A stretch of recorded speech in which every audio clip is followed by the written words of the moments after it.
जी लो हर लम्हा बीत जाने से पहले,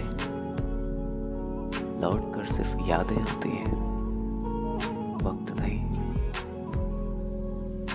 कैसे कह दूं कि बदले में कुछ ना मिला, सबक कोई छोटी चीज तो नहीं। इत्तेफाक से ही सही रंग सबने दिखाए हैं,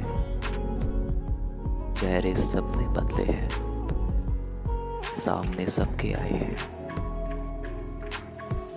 हंसता तो मैं रोज हूं, मगर खुश हुए जमाना हो गया।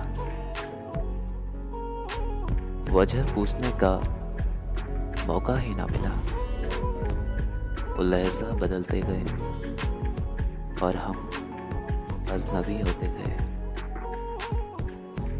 कुछ चीजें कमजोर हिफाजत में थी, महफूज रहती हैं, जैसे मिट्टी के गुल्लक में लोहे के सिक्के। हकीकत की रस्सियों पे लटक कर न जाने कितने ख्वाब खुदकुशी कर गए।